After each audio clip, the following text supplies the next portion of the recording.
Welcome to Bible study and to Sunday school. We're going to get things started off with a prayer. Why don't we bow our heads?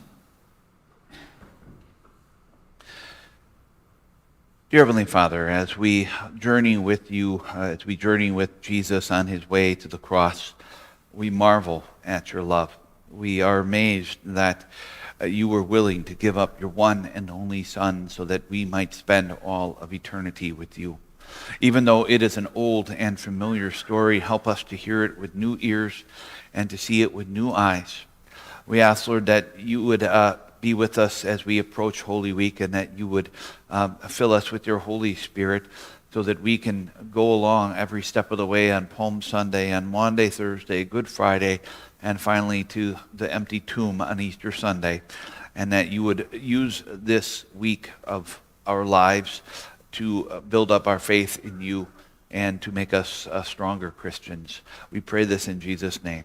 Amen. All right, kids, you're off.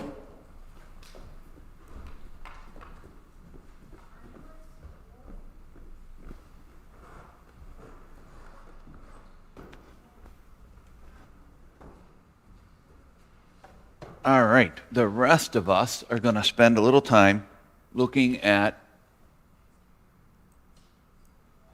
the fourth installment of the Passion history.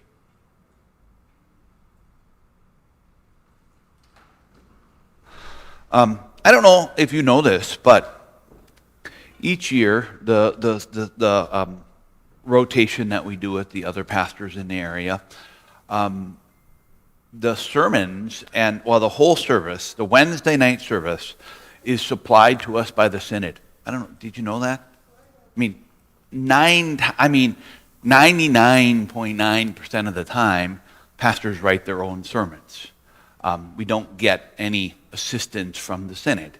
But during the season of Lent, every year, what they do is they ask a pastor to write a service for Lent that all the pastors in the Synod can purchase and then use. And that's why if pretty much any WELS church you go to, whether it's in Wisconsin or somewhere else, California or wherever, is using the same set of lessons and the same sermons in the season of Lent on Wednesdays. Now, normally, I end up rewriting my sermon that is assigned to me because it's challenging to preach another man's sermon.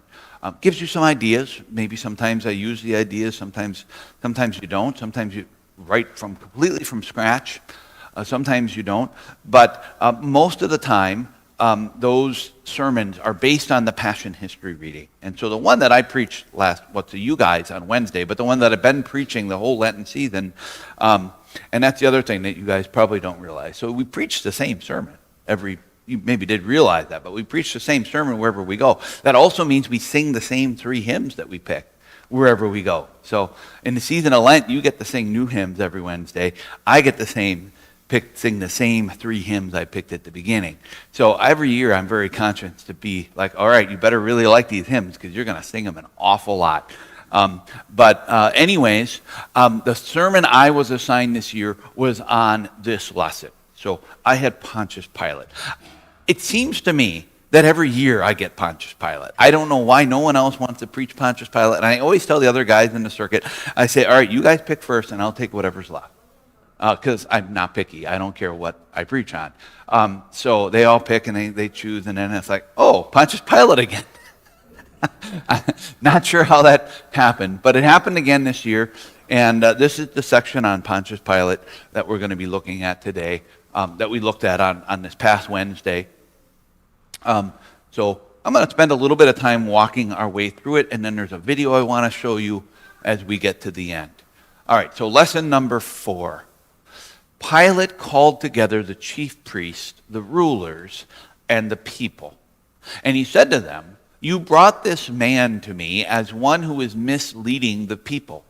Look, I have examined him in your presence, and I have found in this man no basis for the charges that you are bringing against him.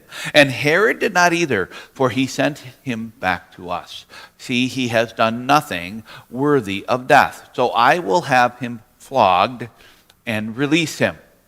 Okay, so you can see right from the get-go, Pilate does not want to have to deal with Jesus. Because if he deals with Jesus, one of two things is going to happen, right? So what are the two potential outcomes that are going to happen as Jesus deals with Jesus? So what would have happened had Pilate let Jesus go?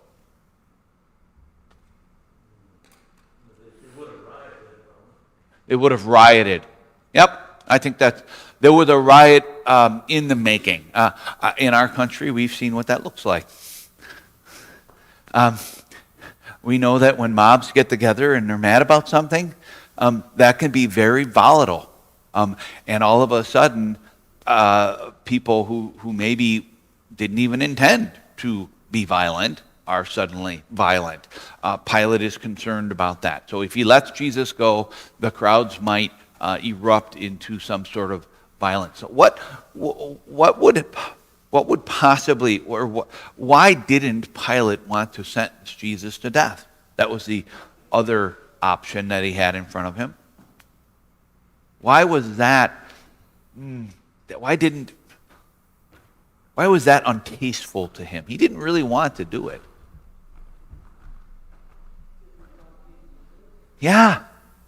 I mean, we kind of sometimes portray Pilate as this bad guy, right? And he makes a very bad decision.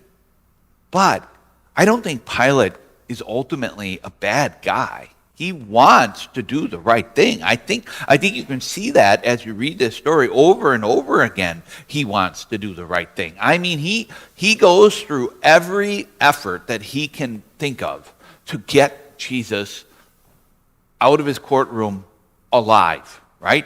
So here he says, all right, here's the half measure, guys. Yeah, Jesus is innocent. I haven't found any basis to charge him with, but I'll have him flogged anyways. And interesting, I mean, what would happen in our courtrooms today if that's how it worked, right? The judge says, you're innocent of all charges, but we're going to have you back, and the bailiff is going to whip the living snot out of you and kick you a couple of times just for good measure. And then we'll let you go. All right? So you can kind of get a feeling for what it was like to live under Roman rule here. And you can kind of understand, can't you, why the Jews really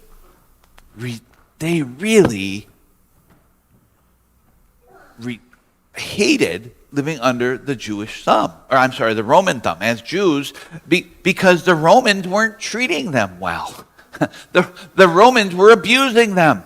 Okay, so they wanted to get rid of these Romans because the Romans were, for the most part, they were ruling by might, right? Might makes right, and if you can kind of keep people under your thumb by beating them, you will, and we've seen that in the world too, right? When politicians have power and they can keep people under their thumb, do they give that up quickly? They don't. So now it's the time of the festival, and the governor had a custom to release to the crowd any one prisoner they wanted. At that time, they were holding a notorious prisoner named Barabbas, who had been thrown in prison for a rebellion in the city and for murder. The crowd came up and began to ask Pilate to do for them what he usually did. Don't know a lot about Barabbas other than that he was a troublemaker. And more than a troublemaker, he was also a murderer. So when they were assembled, Pilate said to them, "Do you want me to release the king of the Jews to them? Which one do you want me to release to you, Barabbas or Jesus, who is called Christ?" For Pilate, in fact, knew that they had handed Jesus over to them because of envy. So in other words, Pilate is no political newbie. He knows what's going on here. He knows that Jesus' enemies are ultimately trying to get rid of him through Pilate, trying to get Pilate to get rid of him, even though they have no basis for any of these charges. They're simply envious of Jesus because the crowds are following Jesus. Okay? Before Jesus came on the scene, anytime there was a religious question that came up, where did they go? The teachers of the law, the chief priests, right? The Sanhedrin. Okay? That was who they went to. Now, people, instead of going to them, are going to Jesus. And they're not happy about it, right? And so they want to get rid of the competition, so to speak, so that they can have the spotlight once again. While he was sitting on the judgment seat, Pilate's wife sent him a message. "Have nothing to do with that righteous man," she said, "since I have suffered many things today in a dream because of him." But the chief priests and the elders persuaded the crowd to ask for Barabbas and to have Jesus put to death. The governor asked them, "Which of the two do you want me to release to you?" Here, Pilate, I think, really wants to listen to his wife. His wife is giving him good advice, and yet he ultimately does not listen to what she suggests here. They all shouted with one voice. While he was sitting in a... Oh, no, I read it already. They all shouted with one voice. So he asked them a question. He said, "Which of the two do you want me to release to you?" And they all shouted together with one voice, "Take him away, release Barabbas to us." Pilate said to them, "Then what do you want me to do with the man that you call the King of the Jews? What shall I do with him, who is called Christ?" And they all said to him, "Crucify him." But the governor said, "Why? What has he done wrong?" But they kept shouting even louder, "Crucify him." Pilate addressed them again because he wanted to release Jesus. The Bible is clear. Pilate wanted to release Jesus. That's what he wanted to do. It was the right thing to do. But they kept shouting, "Crucify, crucify him." Right? So this is an example of the power of peer pressure. And I'm sure we've all been on the receiving end of peer pressure. We want to do what the crowd does. It's an interesting thing as human beings that we don't like to swim upstream. We don't like to stand out in the crowd. We like to go along with what everyone else is doing. And Pilate here too he's having an enormous amount of peer pressure placed on him. What is he going to do? Can you think of a time in your life when peer pressure was exerted on you?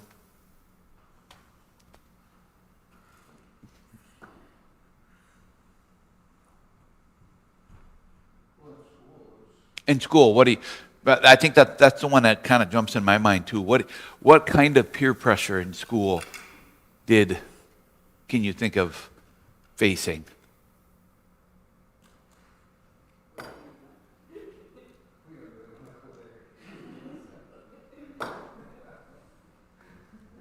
Come on, Steve.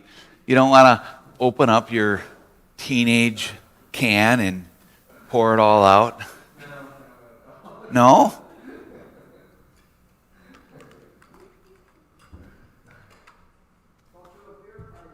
Go to a beer party. Okay? You know you're not supposed to, right? But why do you do it?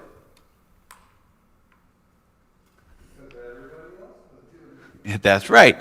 And you know what my parents always said to me when I said, "But everyone else is doing it"? You know what they always said to me? I think they always gave me the same answer.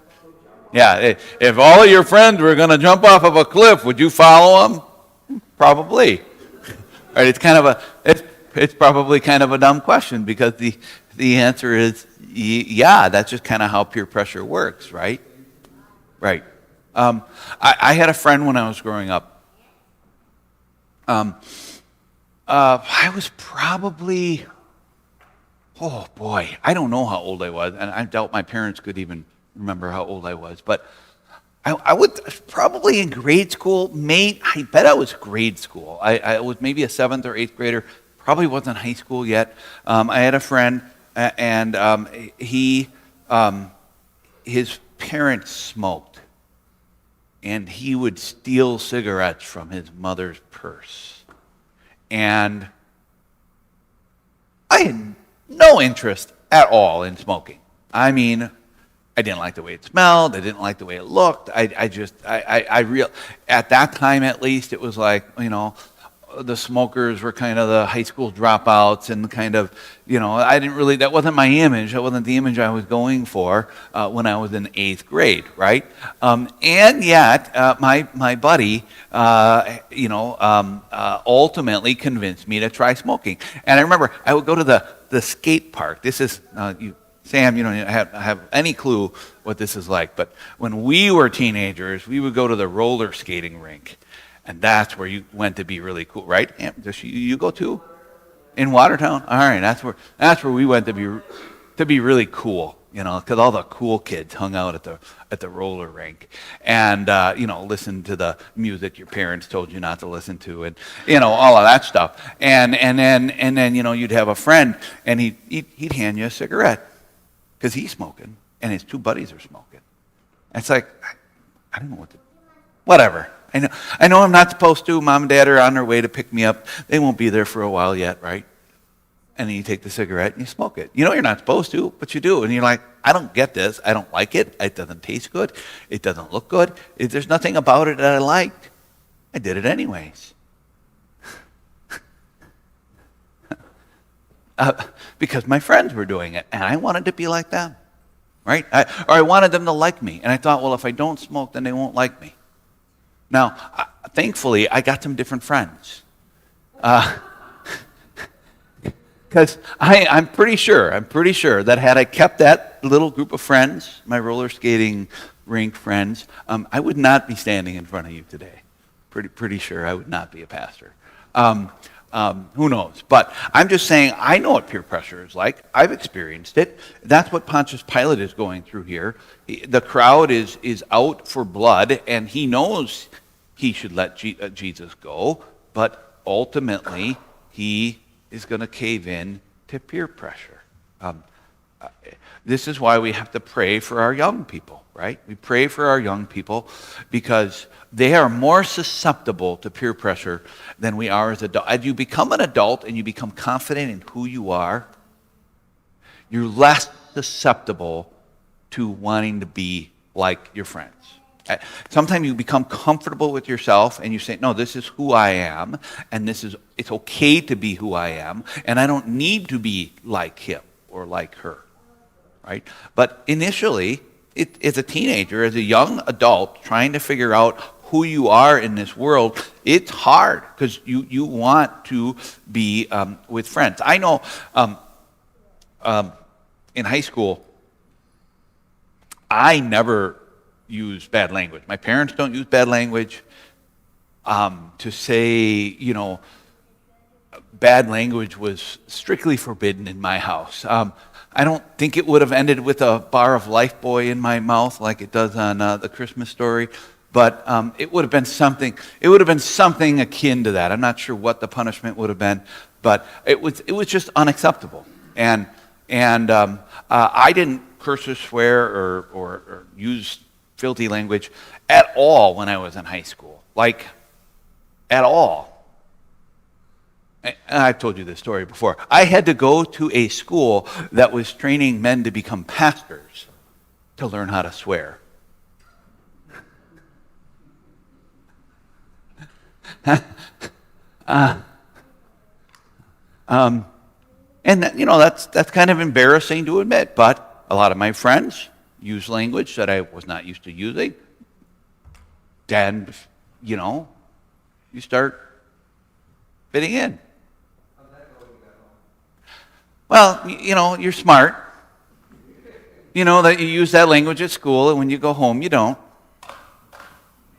I mean, for the most part, it works out okay. I'll tell you this story. It really has nothing to do with the text. But I said my parents don't swear, and they don't. They don't use bad language very often at all. But when we were in Florida, Abby was 2 years old. Jacob was about to be born. My mom came down, to watch Abby so that we could go off to the hospital and have Jacob. And that's what happened. But the problem is there's a hurricane coming. My mom's from Wisconsin. She knows nothing about hurricanes. And she's watching the news, and, they're basically telling her, take shelter, take shelter. So she's in a frenzy. She's by herself in our house with a 2-year-old during a hurricane.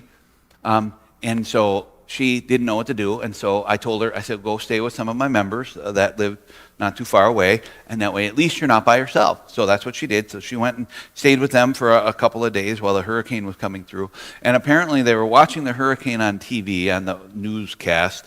And the hurricane was scheduled to hit Tampa. That's what it was. I mean, they evacuated the entire city of Tampa. And they're like, yep, that's where it's going. It's going up there for sure. All the Tampa people are out on the freeway, stuck out on the highway. And then the newscaster said, oh, look, it's taking a turn. And it's following the, I can't remember the name, the Peace River, I think it was. The Peace River that comes out into the Gulf there, right by Bradenton. Or not by Bradenton, but by Port Charlotte. It was following the warm water right up the river, and it came inland about 120 miles before they said it was going to come inland. And Sam and I were in Port Charlotte having Jacob at the hospital, and my mom sees this hurricane come straight at us. I mean, it did. It was a direct blow. Come straight at us, and she's watching this, and she hears the newscaster say it, and she says a bad word. She says, and Abby's 2. She did. That was Abby's first swear word, and she learned it from her grandma. And I will never let her we'll tell that story at my mom's funeral someday. We tell it every chance we can, I'm sure you all have family stories like that. Like the time that my mom made a lemon cake and she forgot to put the lemon in it. We're going to have, they became affectionately known as unlemon bars. She's kind of famous for her lemon bars, but those were the unlemon bars. So at her funeral, we're serving unlemon bars. They're not any good, by the way. It's just all sugar. They don't taste good. But yeah, she forgot. Or the time she came to our house and she had taken all of the shells off of the shrimp. This was for like New Year's Eve or Christmas Eve or something. And she had the shells in one bowl in the fridge. She kept the shells because she was going to make like a seafood stock or something with it later on. And then the shelled shrimp, she grabbed the wrong container. And so she brought to our house a bowl of shrimp shells. Anyways, you all have stories like that. Talking about peer pressure, talking about how we cave in to things that we know we're not supposed to do because we want to fit in. And that's what Pilate has going on here. So pray for young people in our congregation and in your life. It's not easy out there. Pilate addressed them again because he wanted to do it, right? He knew what he wanted to do, but they kept shouting, crucify him, crucify him. Interesting too, right, that what would have happened had the Jewish people killed Jesus on their own? What method would they have used? Yeah, they would have stoned him, right? But the Bible, God foretold in the Old Testament that Jesus would die by being hung on a cross and that he would also be pierced for our transgressions. And so here the Romans ultimately end up killing him in the method of crucifixion. They have him flogged. The soldiers took Jesus into the praetorium and gathered the whole cohort of soldiers around him. They stripped him, put a scarlet robe on him. They twisted a crown of thorns and put it on his head. They put a staff in his right hand, knelt in front of him and mocked him by saying, "Hail, King of the Jews." They spit on him, took the staff, hit him repeatedly on his head. They also kept hitting him in the face. So this is all happening on Friday morning. Yeah, this is Good Friday in the morning. Pilate in the praetorium. Pilate went outside again and said to them, "Look, I am bringing him out to you to let you know that I find no basis for a charge against him." So Jesus came out wearing the crown of thorns and the purple robe, and Pilate said to them, "Behold the man." Why do you think he says this?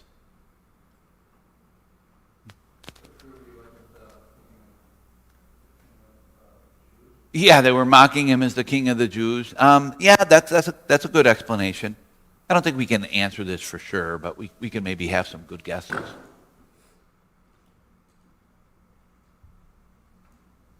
Some scholars suppose that when they brought Jesus back out, when Pilate brought Jesus back out after the flogging, after the beating, after the crown of thorns, that Jesus was so unrecognizable that he says, "Behold the man." This is Jesus.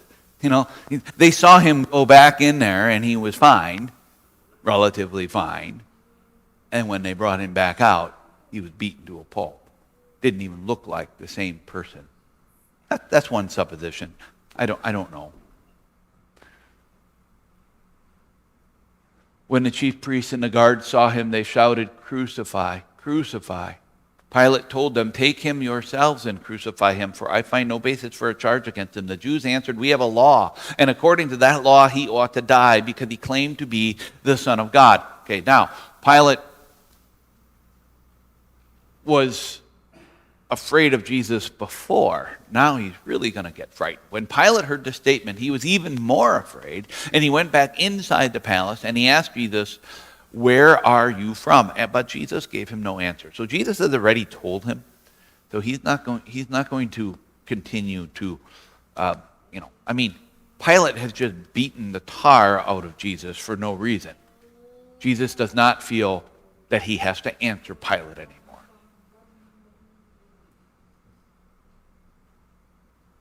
"Are you not going to talk to me? Don't you know that I have the authority to release you or to crucify you?" Jesus said, "If you would have no authority, you would have no authority over me at all if it had not been given to you from above. Therefore, the one who handed me over to you has the greater sin." So who has the greater sin here, according to Jesus?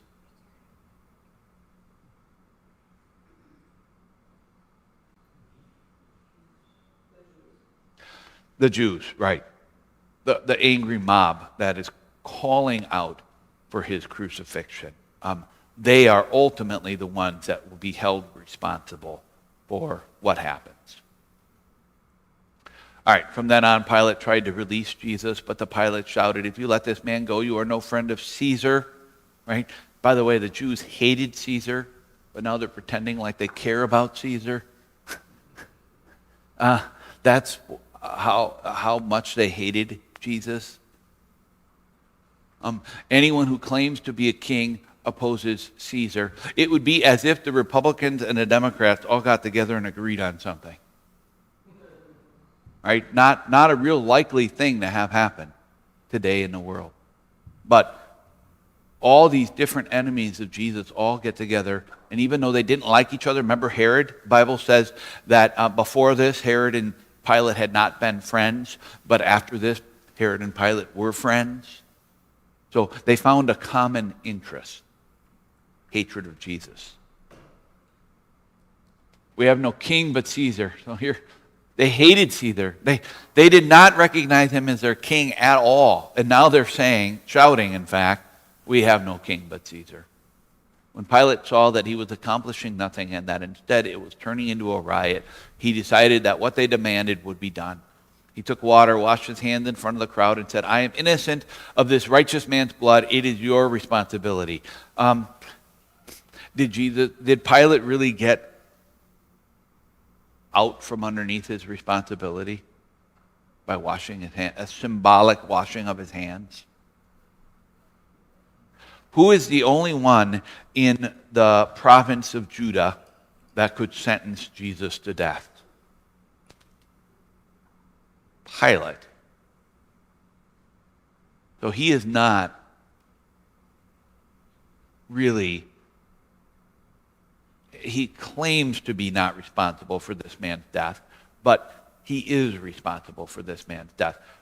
He's a coward. He's a coward. He's not even man enough to admit to what he's doing here. He's trying to get away with it. Right. Yeah. He took his ball and went home and said, "All right, you guys figure it out." As if they could crucify Jesus without his acceptance of it. He ultimately accepted the fact that they were going to crucify Jesus. He handed Jesus over to them and said, "All right, you guys go crucify him." In other words, he gave them permission to do that. The Jews could not exercise capital punishment without the approval of the government, of the Roman government. Even stonings, they were not allowed to stone anyone unless they already had the approval of the governor. They had a lot of authority, but they did not have capital punishment. After he had mocked him, the soldiers took off the robe and put his own clothes on him, and then they led him away to crucify him. Jesus was carrying his own cross.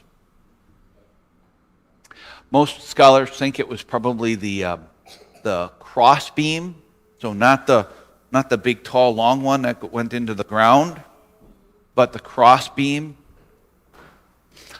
Some scholars think that this is how we're used to seeing a cross with with a little bit of space up here, and then the crossbar.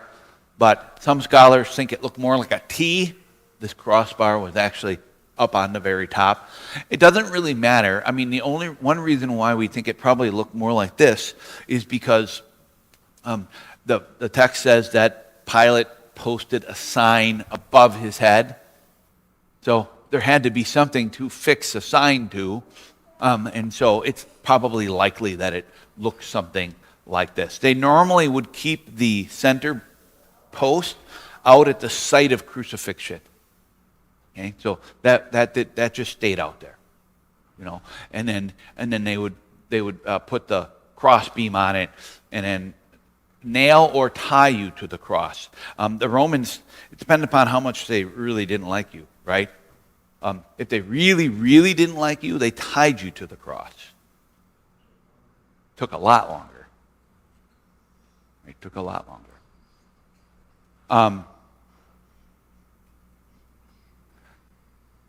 How does someone die on a cross? I know we talk about this probably every year, so you guys got the answer already. Asphyxiation. You ultimately can't breathe. It's what? Ooh. This is a new chord too. But you ultimately can't breathe is what ultimately kills you. As they were going out of the city, a certain man, Simon of Cyrene, the father of Alexander and Rufus, was passing by on his way in from the country. They placed the cross on him and made him carry it behind Jesus. A large crowd of the people was following him, including women who were mourning and wailing for him. I think this is just fascinating what he says to the women. He says, Jesus turns to them and says, "Daughters of Jerusalem, stop weeping for me. Okay? But weep for yourselves and for your children. Be sure of this, the days are coming when they will say, 'Blessed are the childless women, the wombs that never gave birth, and the breasts that never nursed.' Then they will begin to say to the mountains, 'Fall on us,' and to the hills, 'Cover us.' For if they do these things to the green wood, what will happen to the dry?" Someone explain to me, what is Jesus talking about here?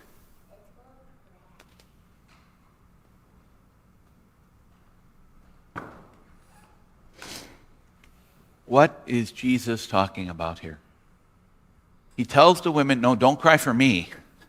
Cry for yourselves. Because what's going to happen to you, the days are coming, right? What's going to happen to you in the near future is going to be way worse than what's happening to me right now. What's he referring to? Do you know? Would it be that they would do something this horrible to an innocent man who sinned, but they I think that's part of it. So Carol said, if they do this to an innocent man, what are they going to do? A perfectly innocent man. What are they going to do to you who deserve it? I think that's part of it. That's part of it.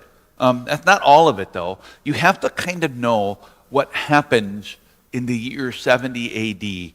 to understand what Jesus is talking about. So Jesus dies in the year 33 A.D. Does anyone know what happens in the year 70 A.D.?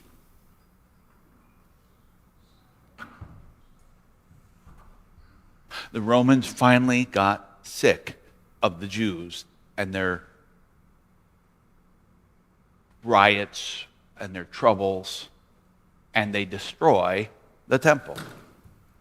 Okay? In 70 AD, the Romans say, enough with you Jews, we're done with you people, and they come and the Jews were in revolt again, they were rebelling against the Romans, and the Romans said, all right, we've given you guys enough chances, we're done with you. Okay? So they put their army together, and they come and they siege the city of Jerusalem. How does a siege work? Remember, Jerusalem's a walled city. Up on a hill, got a wall all the way around it. They come up, they force everyone from the people, the homes that are outside the wall. What do you think they do when they see the Romans coming? They run into the wall, okay? So now you have all of these people that had been living outside the wall, now living inside the wall, because that's where they think it's safe, right? And the Romans literally surround the city of Jerusalem, and they cut off all supplies. What eventually happens? They starve them. And then they burned it, right?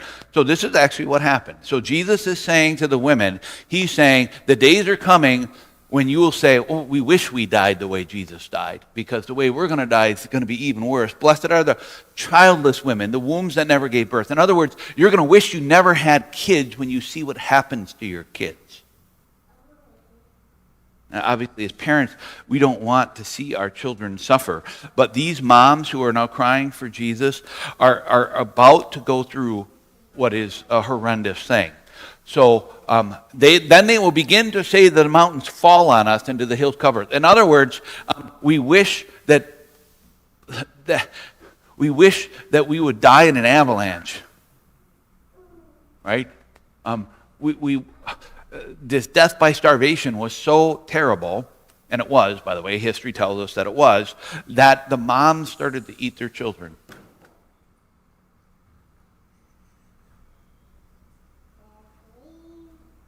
Okay? That's what Jesus is talking about. Jesus is saying, don't cry for me. Let his blood be on us and on our children. Guys, okay, it's going to happen. You ask God to curse you, God will curse you. Okay? He will answer that. And so that's an interesting section. All right, I just want to watch a little bit of a video with you. It's like about an 8 or 9 minute video.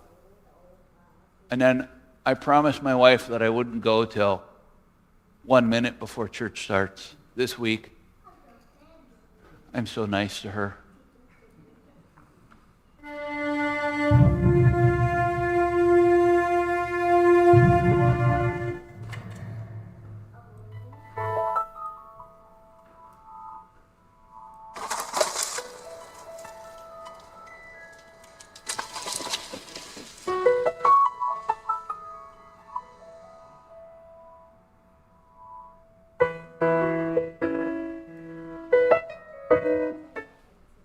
Welcome to the Holy Land in this biblical site of the Antonia Fortress, which was also known as Pilate's Judgment Hall or the Palace Courtyard of Pilate.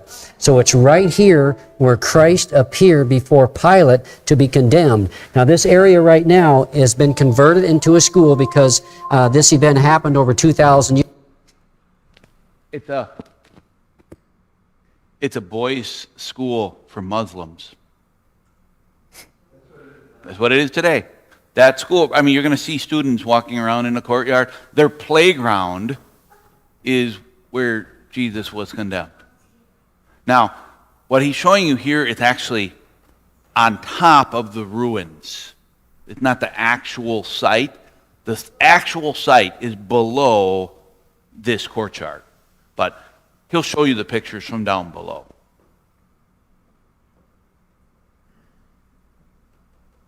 years ago, and now it's a school. So they've let us in here. It's also the first station of the Via Dolorosa. So it's right here that Christ appeared before Pilate. So this was known as the Antonia Fortress, or the Pilate's Judgment Hall, or the palace courtyard of Pilate. And so the Antonia Fortress was actually a fort where the Roman soldiers overlooked the Temple Mount area to watch for riots and uprisings by the Jews. Again, another reason why the Jews hated the Romans so much. So this is their holy building. Look what they built right onto it. A fort. So the Roman soldiers could be up here in these windows, making sure that there were no riots that took place. This is where Jesus turned the money changers out, the animals and the sellers of doves and the money. This, by the way, is a replica. This is obviously not the real thing. This is it's like a half-size replica in Jerusalem that you can go and look at. Has anyone been to Jerusalem? No. Yes, yeah. Oh, I don't can't have hear you. Okay. And King Herod had the Antonia Fortress built, named it after a soldier of his, Antonia. So anyway, it's right here where Christ appeared. So we're going to be looking at a few things here on this very courtyard area where Christ appeared. This Antonia Fortress was built by King Herod, as we mentioned, and it was located just on the northern side of the Temple Mount. It was a fortress, kind of a soldier fort for the soldiers to watch over the Temple Mount. And it was right here, as we mentioned, that Jesus appeared.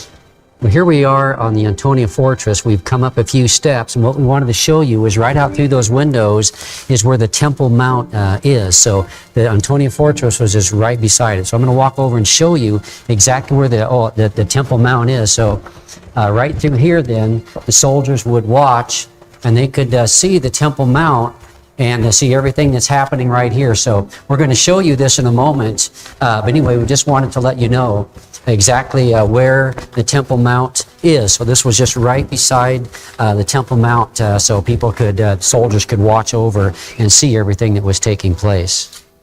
Well, we'll take a look here through the window, and we can see where the Temple Mount is. We can see where the Dome of the Rock is. That's approximately where the Old Testament. Okay, so this is a Muslim temple that has been built on the exact spot where the Jewish temple stood for all those years.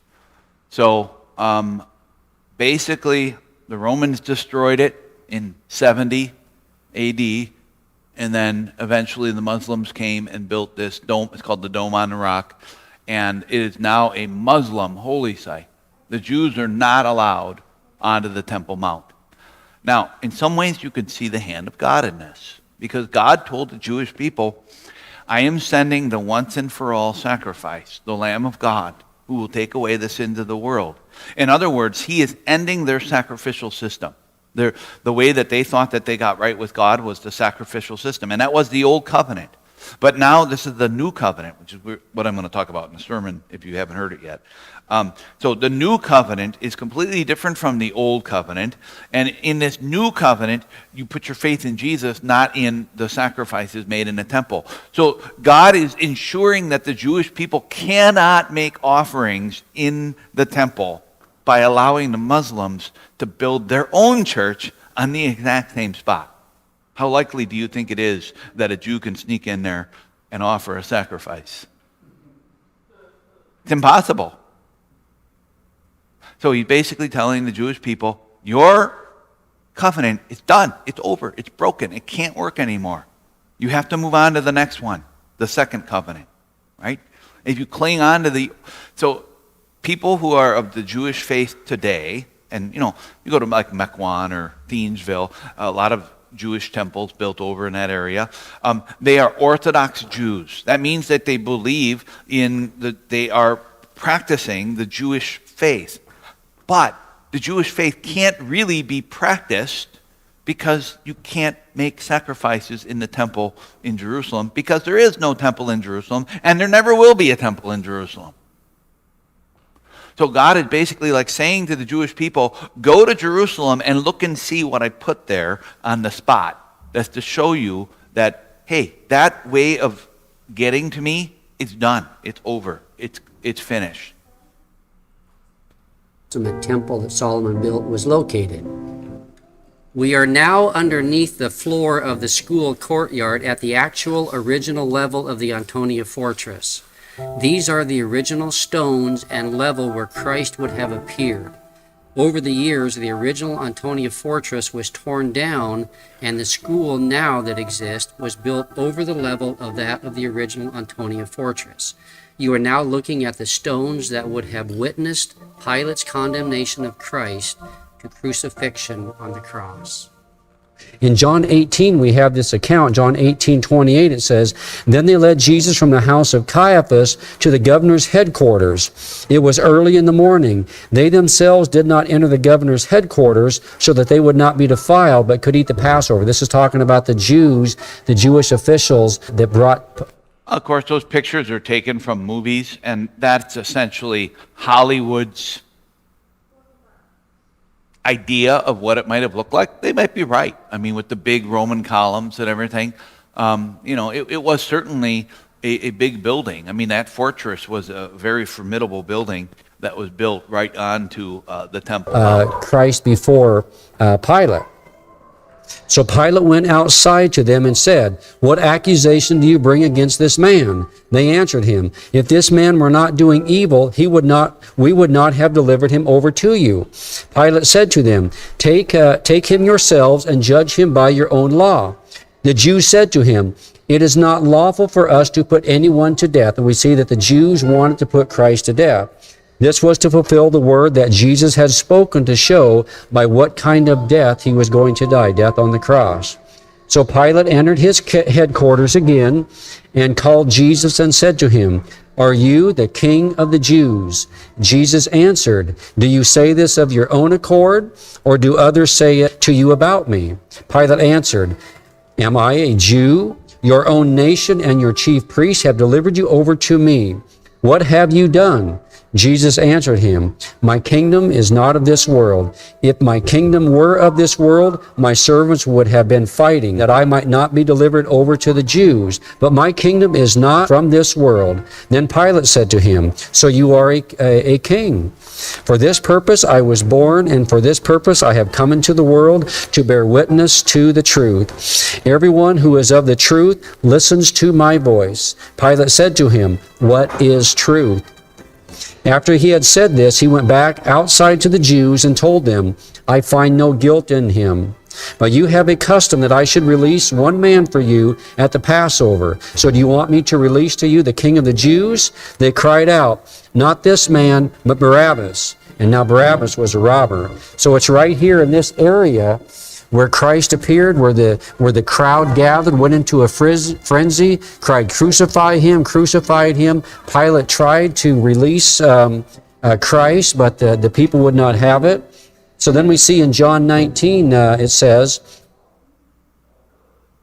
All right, so that gives you a little bit of an idea of what the Fortress Antonia might have looked like 2,000 years ago.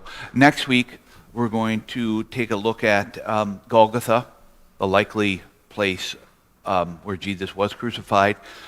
Most archaeological experts and Jerusalem experts, they're not sure. So if you were to go to Jerusalem today, you would probably have to go to two different sites. And there's two spots where it likely took place. And then also we'll look at the place where the garden tomb, the likely location of the garden tomb as well, where Jesus would have been put into the